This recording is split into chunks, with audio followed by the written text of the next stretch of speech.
नमस्कार, बहुत बहुत स्वागत है आपका। एक न्यूज़ 24 देख रहे हैं आप और मैं हूं आपके साथ तान्या सिंह।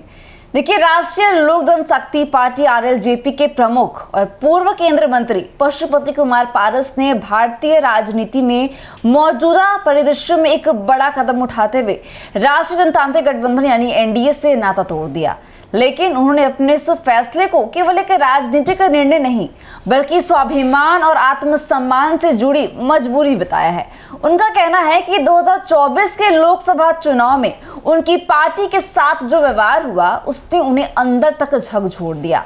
पारस का गुस्सा और दर्द इस बात को लेकर है कि चुनाव में एनडीए ने उनकी पार्टी के 5 मौजूदा सांसदों को टिकट देने से इनकार कर दिया और इन फैसलों ने उनका इतना आहत किया कि उन्होंने न सिर्फ केंद्रीय मंत्रिमंडल से इस्तीफा दे दिया बल्कि अपनी पार्टी को एनडीए से पूरी तरह अलग करने का निर्णय भी ले लिया।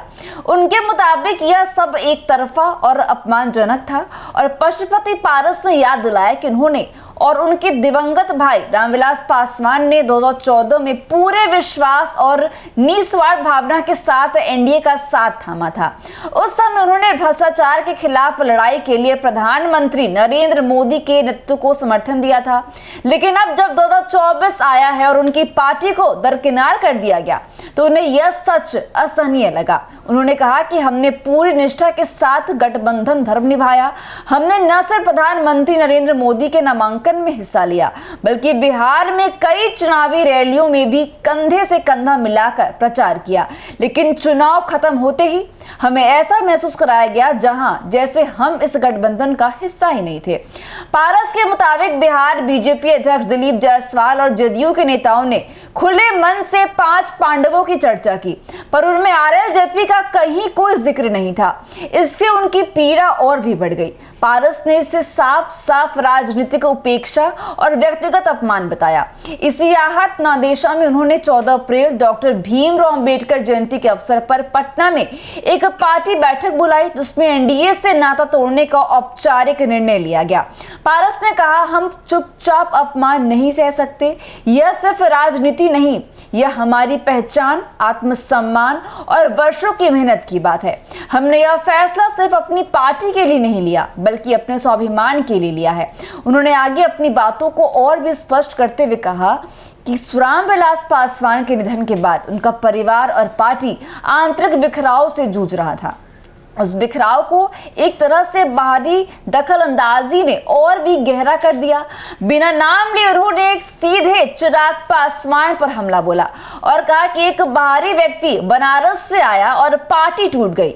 चुनाव आयोग ने भले ही पार्टी को 2 हिस्सों में बांट दिया हो लेकिन जब दिल टूटता है तो वो कभी पहले जैसा नहीं जुड़ता।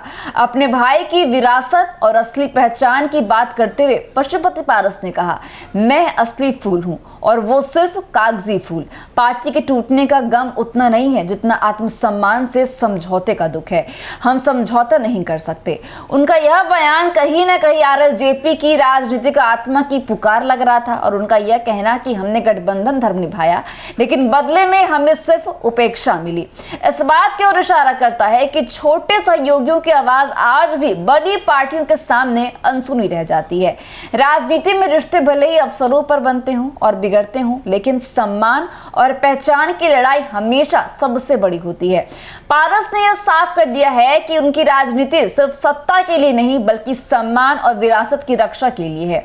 उनकी पार्टी अब अपने बलबूते पर आगे बढ़ेगी और भविष्य की राजनीति में उनकी भूमिका क्या होगी ये आने वाला समय तय करेगा। लेकिन फिलहाल इतना तय है कि पशुपति कुमार पारस ने जो निर्णय लिया है वह केवल एक राजनीतिक मोड़ नहीं है बल्कि उनके आत्मसम्मान की हुकार है।